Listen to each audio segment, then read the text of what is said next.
Most FMCG businesses generate enormous amount of data than they know what to do with it. You have your sales numbers, you have your production record, you have your delivery reports, you have your customer order, you have stock movement.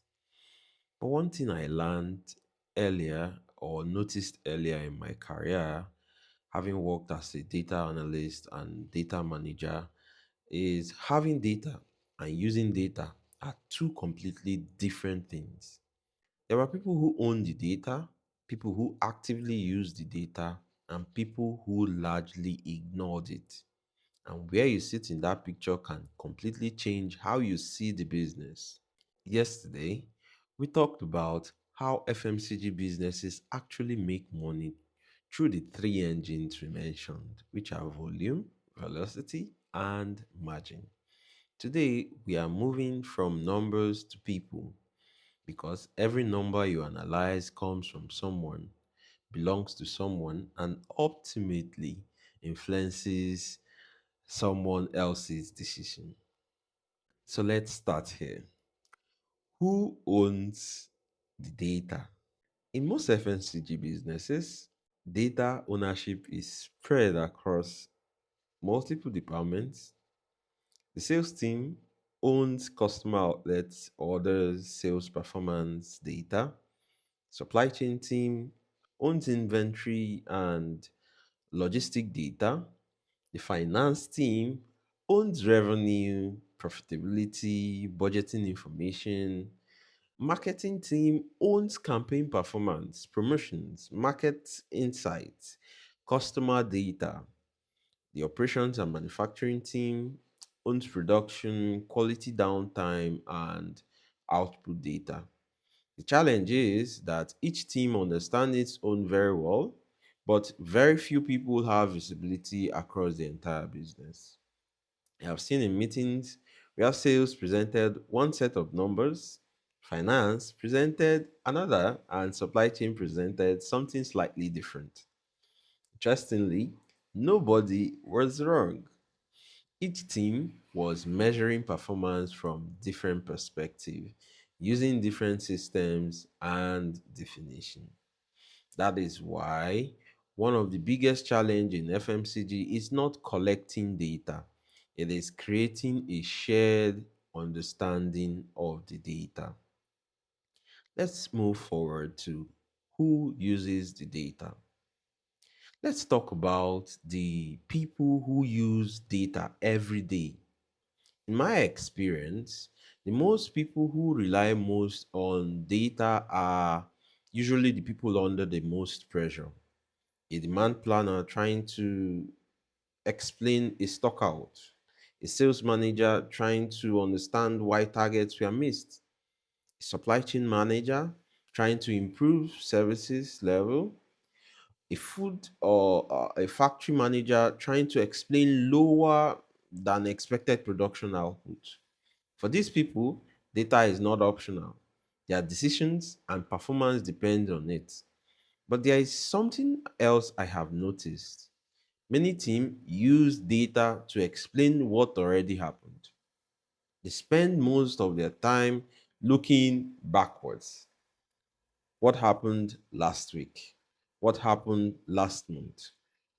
Why did performance drop?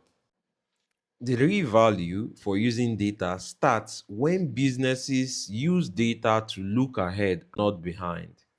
At that point, you start asking questions like, what will likely happen next? What risk can I see early? What opportunities are emerging? That little shift from reporting the past to influencing the future is where analysts create real value for businesses.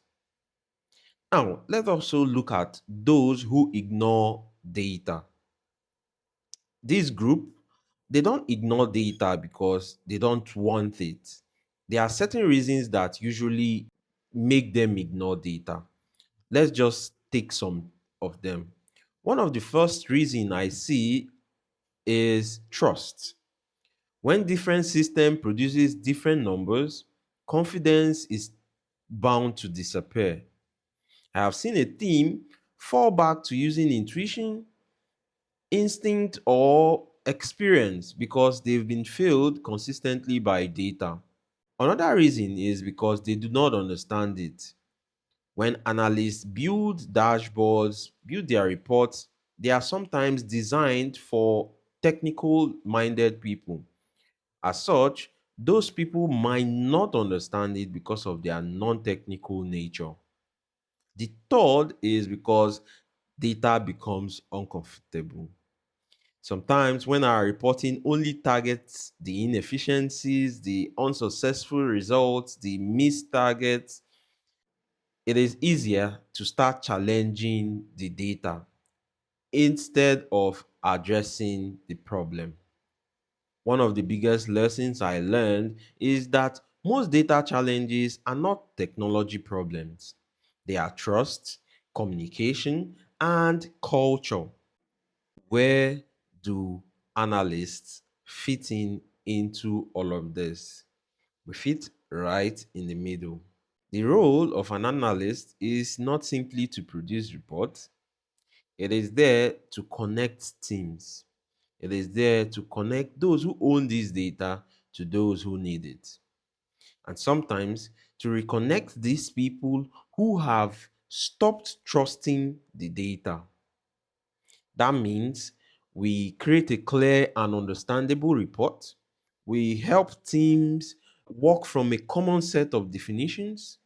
We build a single version of truth, presenting insights in a way that encourages action rather than defensiveness. The analysts who makes the biggest impact are not always the most technical.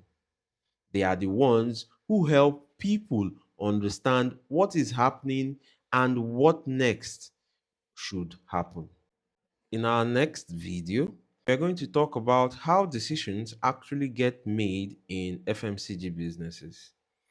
Because despite all our reports, dashboards, and even attending meetings, we find out that decisions are rarely made using data alone in some organizations.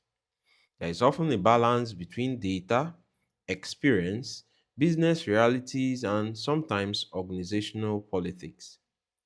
If this resonates with you, please share and follow, and also see you in the next one.